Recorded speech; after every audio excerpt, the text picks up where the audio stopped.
എമ്പുരാൻ സിനിമയ്ക്ക് ഒടുവിൽ നിർമ്മാതാക്കൾ തന്നെ കത്രിക വെക്കുന്നു. അങ്ങനെയാണ് ഇപ്പോൾ കേൾക്കുന്നത്. ഏതാണ്ട് 20-നടുത്ത് കട്ടുകൾ നിർമ്മാതാവ് സജസ്റ്റ് ചെയ്തിട്ട്, നിർമ്മാതാവ് ശ്രദ്ധിക്കണം, നടനോ സംവിധായകനോ അല്ല, നിർമ്മാതാവ് സജസ്റ്റ് ചെയ്തിട്ട് എമ്പുരാൻ സിനിമയ്ക്ക് വരാൻ പോകുന്നു. എന്നിട്ട് സിനിമ വീണ്ടും സെൻസർ ചെയ്യും.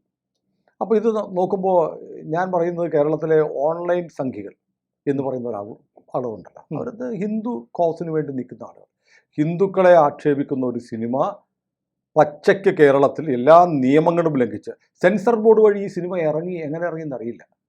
നാട്ടിലുള്ള ദേശീയ അന്വേഷണ ഏജൻസികളെ മുഴുവൻ ആക്ഷേപിക്കുന്ന സിനിമ, ലഷ്കർ ഇ തയ്യബയുടെ ഭീകരനെ വെള്ളപൂശുന്ന സിനിമ, അങ്ങനെ എന്തെല്ലാം തോന്നിവാസങ്ങളും പട്ടാള നിയമത്തെ വെല്ലുവിളിക്കുന്ന സിനിമ, അങ്ങനെയുള്ള എല്ലാ നിയമലംഘനങ്ങളും നടത്തിയ സിനിമയ്ക്ക് എങ്ങനെ അംഗീകാരം കിട്ടി, സെൻസർഷിപ്പ് കിട്ടി എന്നുള്ള, സെൻസർ സർട്ടിഫിക്കറ്റ് കിട്ടി എന്നുള്ള ചോദ്യം ബാക്കി നിൽക്കുമ്പോഴാണ് നിർമ്മാതാവിന് അടിപൊളി പുള്ളി. കാരണം 150 കോടി മുടക്കിയിട്ടുണ്ടേ. ആന്റണി പെരുമ്പാവൂരിൻ്റെ കാശെന്ന് പറഞ്ഞാൽ മോഹൻലാലിൻ്റെ കാശാണെന്നാണ് കരക്കാർ പറയുന്നത്. പിന്നെ അതുപോലെ ഗോകുലം ഗോപാലൻ്റെ കാശെന്ന് പറഞ്ഞാൽ കരക്കാരുടെ കാശാണ്, ചിട്ടിക്കിട്ടുന്ന കാശാണ്. ചിട്ടി പൊട്ടിയാൽ മുതലാളിയും പൊട്ടും എന്ന് മുതലാളിക്കറിയാം. മാത്രമല്ല 150 കോടിയൊക്കെ ഒരു സിനിമയ്ക്ക് മുടക്കിയിട്ട് എങ്ങനെ തിരിച്ചു കിട്ടുമെന്നുള്ള പ്രതീക്ഷയിലാണ് 150 കോടി മുടക്കുന്നത് എന്നുള്ള അന്വേഷണം വരും. അന്വേഷിക്കാൻ ED ഒക്കെ നാട്ടിലുണ്ട്. മാത്രമല്ല ഇപ്പോൾ കിട്ടുന്ന വിവരം എന്ന് പറഞ്ഞാൽ ഈ സിനിമയെ സംബന്ധിച്ചുള്ള വിവാദങ്ങൾ, എങ്ങനെ ഈ സിനിമയ്ക്ക് സെൻസർഷിപ്പ് കിട്ടി, ഇതിൻ്റെ ഫണ്ടിങ് ഉൾപ്പെടെ എങ്ങനെയാണ് എന്നതിനെക്കുറിച്ച് പ്രാഥമികമായി കേന്ദ്ര രഹസ്യാന്വേഷണ ഏജൻസിയായ IB അന്വേഷണം ആരംഭിച്ചിട്ടുണ്ട് എന്ന് പറയുന്നു. ഇന്ത്യയിലെ പ്രീമിയർ ഏജൻസികളായ NIA, ED, IB തുടങ്ങിയവയെ അങ്ങേയറ്റം ആക്ഷേപിക്കുന്ന ഒരു സിനിമ ഇതിനു മുമ്പ് ഇന്ത്യയിൽ ഇറങ്ങിയിട്ടില്ല. അപ്പോൾ അതുകൂടെ കണക്കിലെടുത്ത് IB അന്വേഷണം ആരംഭിക്കുന്നു. EDയും പ്രാഥമികമായി ഇതിൻ്റെ വരുമാനം ഒറ്റ ദിവസം കൊണ്ട് 100 കോടി കിട്ടിയതാണ് പറയുന്നത്. കേരളത്തിൽ 728 തിയേറ്ററുകളേ ഉള്ളൂ. അവിടെ എല്ലാം കൂടെ കളിച്ചാൽ പരമാവധി കിട്ടാവുന്ന 14 കോടി രൂപയാണ്. 18 കോടി. അപ്പോൾ അത് കിട്ടിയാൽ അതിൻ്റെ പകുതി ടാക്സ് പോകും. പിന്നെ നിർമ്മാതാവിന് തിയേറ്ററും ഷെയറും കഴിച്ചാൽ തിയേറ്റർ കിട്ടുന്നത് 3-4 കോടിയാണ്. ഇന്നിപ്പോൾ ഇന്ത്യൻ എക്സ്പ്രസിൻ്റെ റിപ്പോർട്ട് വന്നിട്ടുണ്ട്. 2ാം ദിവസം ആയപ്പോഴത്തേക്ക്, ഇന്ത്യൻ എക്സ്പ്രസിൻ്റെ റിപ്പോർട്ടാണ്, 2ാം ദിവസമായപ്പോൾ ഈ എമ്പുരാൻ എന്ന് പറഞ്ഞ സിനിമയ്ക്ക് 44% ബുക്കിംഗ് ഇടിവുണ്ടായിരിക്കുന്നു. ബുക്ക് ചെയ്ത പലരും ക്യാൻസൽ ചെയ്തു. 44% ബുക്കിംഗ് ഫോൾ ഉണ്ടായിരിക്കുന്നു എന്ന് ഇന്ത്യൻ എക്സ്പ്രസിൻ്റെ റിപ്പോർട്ട്. മാത്രമല്ല 2ാം ദിവസത്തെ വരുമാനം 11 കോടി മാത്രമാണ്. പിന്നെ എവിടെയാണ് 100 കോടി രൂപ? മോഹൻലാൽ ഇങ്ങനെ തള്ളിമറിക്കുകയാണ്. മോഹൻലാലും പൃഥ്വിരാജപ്പനും കൂടെ തള്ളിമറിക്കുകയാണ്. 100 കോടി 100 കോടി 100 കോടി. അങ്ങനെ 100 കോടി എന്നൊക്കെ പറഞ്ഞാൽ ED വരും. മുമ്പൊരു സിനിമ, വലിയൊരു സിനിമ, വേറൊരു സൂപ്പർ താരത്തിൻ്റെ സിനിമ ഒറ്റ ദിവസം കൊണ്ട് 50 കോടി എന്നൊക്കെ പറഞ്ഞു വന്നു. അവസാനം ED വന്ന് ചോദിച്ചപ്പോൾ അത് 10 കോടി ടക്കയിൽ നിന്ന് അടുത്തേക്ക് വേണം. ഓർക്കുന്നുണ്ടോ? അതെ അതെ. ആ സിനിമയുടെ പേരറിയാം എല്ലാവർക്കും. 4 ഇംഗ്ലീഷിലുള്ള പേരാണ്, 4 ഇംഗ്ലീഷ് അക്ഷരങ്ങളിലുള്ള സിനിമയാണ്. അപ്പോൾ അതൊക്കെയാണ് സിനിമാ രംഗത്ത് നടക്കുന്നത്. പക്ഷേ ഇതുകൊണ്ട് ഈ പ്രശ്നം ഒന്ന് തീരുന്നുണ്ടോ?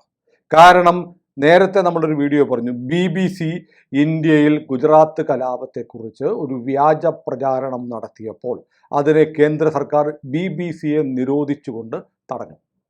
അതേ വ്യാജ പ്രചാരണം ഒരു സിനിമയായി BBCയുടെ ആയിരക്കണക്കിന് മടങ്ങ് റേഞ്ചുള്ള സിനിമ എന്ന മാധ്യമത്തിലൂടെ നിർബാധം രാജ്യത്തെമ്പാടും ലോകത്തെമ്പാടും വിദേശ രാജ്യങ്ങളിൽ കളിക്കുകയാണ്. പല ഭാഷകളിലാണ് ഈ സിനിമ രംഗത്തിറങ്ങിയിരിക്കുന്നത്. അപ്പം BBCയെ നിരോധിച്ച കേന്ദ്ര സർക്കാർ തോറ്റില്ലേ? അപ്പോൾ എങ്ങനെയാണ് കേന്ദ്ര സർക്കാരിൻ്റെ ഒരു ഏജൻസി ഈ സിനിമയ്ക്ക് സർട്ടിഫിക്കറ്റ് കൊടുത്തത് എന്ന ചോദ്യം വളരെ ശക്തമാണ്. അതും IB അന്വേഷണത്തിൻ്റെ പരിധി വരും. ചില ആളുകളുടെ തല, ഈ സിനിമ സെൻസറിങ്ങുമായി ബന്ധപ്പെട്ട ചില ആളുകളുടെ തല കൂടി പോകും, അതുറപ്പാണ്. പിന്നെ BBCക്ക് തോറ്റുപോയെങ്കിൽ BBC ഉദ്ദേശിച്ച കാര്യം പറയുക എന്നുള്ള താല്പര്യം പൃഥ്വിരാജിൻ്റെ ഭാര്യയ്ക്കുണ്ട്. NDTVയിലും BBCയിലും ഒക്കെ വർക്ക് ചെയ്തിരുന്ന ആളാണ് സുപ്രിയ. സുപ്രിയ BBCക്ക് വേണ്ടി BBCയുടെ അജണ്ട നടപ്പാക്കി കൊടുത്തു പൃഥ്വിരാജ് വഴി. ഏതായാലും പൃഥ്വിരാജ് എന്ന് പറയുന്ന ഈ മനുഷ്യൻ ചെയ്തത് രാജ്യവിരുദ്ധമായ, അയാളെ ഇനി കാണേണ്ടത് ലഷ്കർ ആയിട്ടാണ്. കാരണം അയാളെ അവതരിപ്പിക്കുന്ന ഇതിനെ ഉപനായകനൊന്നുമില്ല, നായകൻ ഈ സിനിമയ്ക്കകത്ത് പൃഥ്വിരാജാണെന്നാണ് എല്ലാവരും പറയുന്നത്. മോഹൻലാൽ ഇടയ്ക്കിടയ്ക്ക് മിന്നായം പോലെ വന്നു പോകുന്നേ ഉള്ളൂ. എന്നിട്ട് മോഹൻലാലിനെ കാണിച്ച് ഈ പടം വിജയിപ്പിക്കാൻ നോക്കി. മോഹൻലാലിനെ കാണിച്ച് ആദ്യത്തെ പ്രീ ബുക്കിംഗ് മുഴുവൻ പ്രോ ഹിന്ദുക്കളായിട്ടുള്ള മോഹൻലാൽ ആരാധകരെ കൊണ്ട് ബുക്ക് ചെയ്യിച്ച് വരുമാനമുണ്ടാക്കി.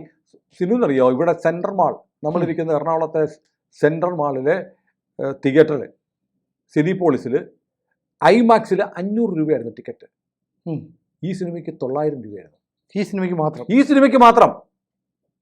കാരണം പൃഥ്വിരാജിന് അറിയാമായിരുന്നു ഈ സിനിമ 2 ദിവസം കഴിയുമ്പോൾ വിവാദമാവും, വലിയ കൊള്ളക്കമാവും. അതുകൊണ്ട് പരമാവധി പൈസ പ്രേക്ഷകരുടെ കയ്യിൽ നിന്ന് അടിച്ചു മാറ്റണമെന്ന് വെച്ചിട്ട് മൾട്ടിപ്ലക്സുകളിൽ തോന്നുന്നത് പോലെ ഒരു മാനദണ്ഡവുമില്ലാതെ എന്തിൻ്റെ അടിസ്ഥാനത്തിലാണ് കുത്തിനെ കൂട്ടിയത്?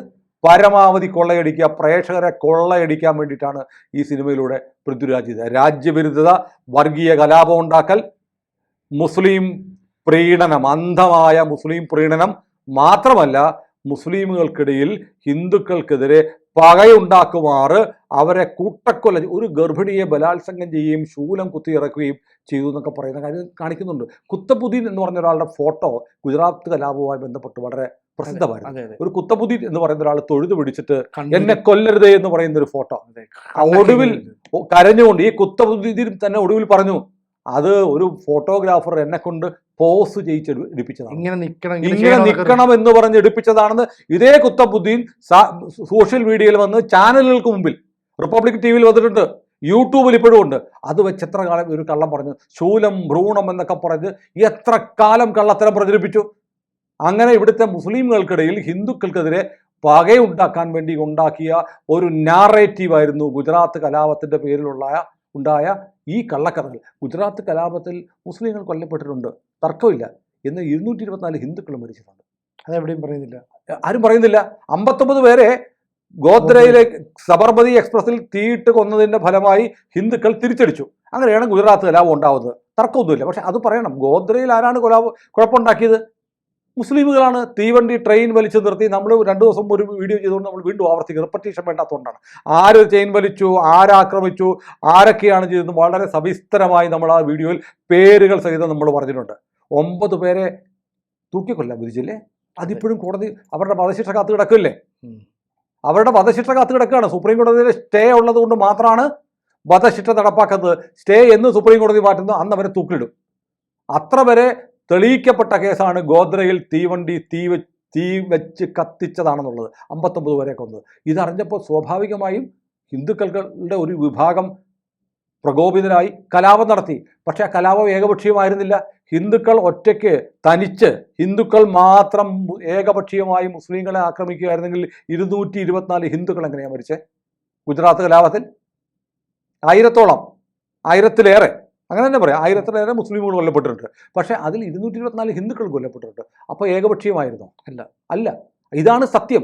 നമ്മൾ കലാപം, ഏതൊരാളും കൊല്ലപ്പെടുന്നത് തെറ്റാണ്, കൊല്ലുന്നതും തെറ്റാണ്. പക്ഷെ ഏകപക്ഷീയമായി പറയുന്നത് ഇപ്പോൾ കേരളത്തിൽ തന്നെ സംഭവിക്കുന്ന എന്താ?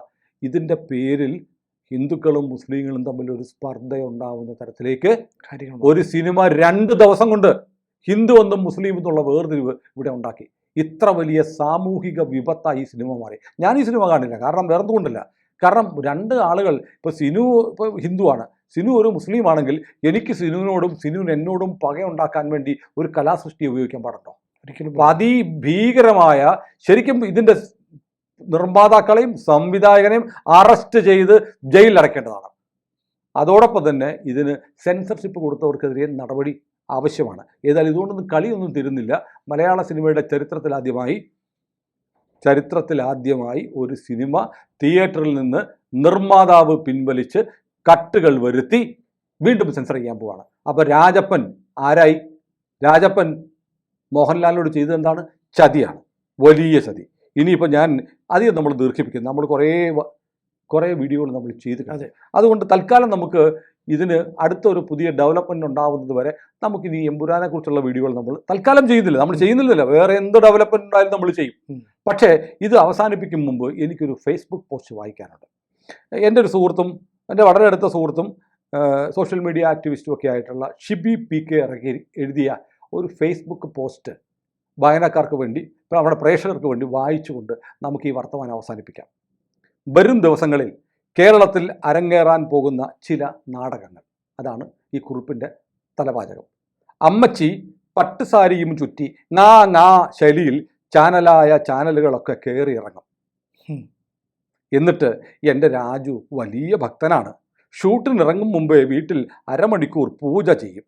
അവൻ്റെ വീട്ടിലെ പൂജാമുറിയിൽ ഇല്ലാത്ത ദൈവങ്ങളില്ല. തിരുവനന്തപുരത്താണെങ്കിൽ ശ്രീപത്മനാഭസ്വാമി ക്ഷേത്രം, പഴവങ്ങാടി, ആറ്റുകാൽ ദർശനം നടത്തിയ ശേഷമേ ജലപാനം കഴിക്കൂ. ആരാധക ശല്യം ഉണ്ടാവാതിരിക്കാൻ രഹസ്യമായാണ് പോവാറ്. ലംബോർഗിനിക്ക് പോകാൻ പറ്റാത്ത റോഡായതുകൊണ്ട് സുകുവേട്ടൻ 82-ൽ മേടിച്ച മാരുതി 800-ലാണ് പോകുന്നത്. അവനല്ലേലും ആഡംബരം തീരെ ഇഷ്ടമില്ല. അധികം വൈകാതെ അയോധ്യയിൽ പോയി ശ്രീരാമൻ്റെ അനുഗ്രഹം തേടണം എന്നാണ് അവൻ്റെ ആഗ്രഹം. അതോടെ ബ്രാക്കറ്റാണ്, അതോടെ സംഘികൾ വീണ്ടും പിന്നാലെ മൂക്കും പിഴിഞ്ഞ് പിന്നാലെ പോകും. ആളറിഞ്ഞ് കളിക്കുന്ന ഇല്ലുമിനാറ്റി ഭാര്യ. ഞങ്ങളിപ്പോൾ മുംബൈയിലാണ്. അവിടെ ആകുമ്പോൾ ലംബോർഗിനി നല്ല സ്പീഡിൽ ഓടിക്കാം. മലയാളം പറയേണ്ട കാര്യമില്ല, എല്ലാവർക്കും ഇംഗ്ലീഷ് അറിയാം. എൻ്റെ മോളിപ്പോൾ അംബാനിയുടെ സ്കൂളിലാണ് പഠിക്കുന്നത്. അവളുടെ ക്ലാസ്മേറ്റ്സ് അമിതാഭ് ബച്ചൻ്റെ കൊച്ചുമക്കൾ, ഖാൻമാരുടെ മക്കൾ ഒക്കെയാണ്. ഇത് എൻ്റെ കുഞ്ഞുമകൾ അമ്മയെപ്പറ്റി എഴുതിയ കവിത. അമ്മുമ്മയെപ്പറ്റി, അപ്പൂപ്പനെപ്പറ്റി. ഭാവിയിലെ ഖലീൽ ജിബ്രാൻ ആകുമെന്നാണ് എല്ലാവരും പറയുന്നത്. സത്യത്തിൽ എന്നെ വില്യം രാജകുമാരൻ കല്യാണം ആലോചിച്ചതായിരുന്നു, പക്ഷെ എനിക്കിഷ്ടമായില്ല. അതുകൊണ്ടാണ് സൗത്ത് ഇന്ത്യയിലെ ഇംഗ്ലീഷ് അറിയുന്ന ആളെ കെട്ടിയത്. എൻ്റെ ഭർത്താവ് അടുത്തതായി ചെയ്യുന്നത് ഹോളിവുഡ് സിനിമയാണ്. എൻ്റെ ചെരുപ്പിൻ്റെ വിലയോ കുറവാണ്, വെറും 1.5 ലക്ഷം, അത്രയേ ഉള്ളൂ. അതേസമയം കൊച്ചിയിൽ ചൂട് കൂടുതലായതുകൊണ്ട് ഞാൻ ഇത്തവണ ഖാദി ഷർട്ടുകൾ ഇറക്കുന്നു. അതിൻ്റെ ഭംഗി കണ്ട് 2 എണ്ണം ഫ്രീ ആയി തരാമോ എന്ന് അനന്ത് അംബാനി എന്നോട് ചോദിച്ചിട്ടുണ്ട്. പിന്നെ എൻ്റെ മോള് വിദേശത്ത് പഠിക്കാൻ പോയപ്പോൾ തുടങ്ങിയ കരച്ചിലാണ് ഞാൻ. മക്കളെ കാണാതെ ഇരിക്കാൻ വയ്യ. അപ്പോൾ മോൻ്റെ ഫ്ലാറ്റിൽ നിന്നും കോടിക്കണക്കിന് രൂപയുടെ സിന്തറ്റിക് ഡ്രഗ് പിടിച്ച കാര്യം എന്തായി അമ്മച്ചി? കേസ് നടക്കുന്നുണ്ടോ? Save Lakshadweep, save CAA, all eyes on Rafah campaign ഒക്കെ എങ്ങനെ ഗുണം ചെയ്തോ? രാജുവിൻ്റെ വീട്ടിലെ ED റെയ്ഡ് എന്തായി? കേസൊക്കെ തീർന്നോ? രാജുവിൻ്റെ സംവിധാന സെറ്റിൽ ഒരു പെണ്ണിനെ പീഡിപ്പിച്ച ഒരു കേസ് ഉണ്ടായിരുന്നല്ലോ, എന്തായി? ലേലു അല്ലു. ഇതാണ് ഇനി അമ്മച്ചി വക ഡയലോഗ് എന്നാണ് ഈ പോസ്റ്റ് പറയുന്നത്. കാത്തിരുന്ന് കാണാം. അതെ, കൂടുതൽ വാർത്തകളും വിശേഷങ്ങളും നിങ്ങളിലേക്ക് എത്താൻ ABC മലയാളം സബ്സ്ക്രൈബ് ചെയ്യുക, ബെൽബട്ടനും അമർത്തുക.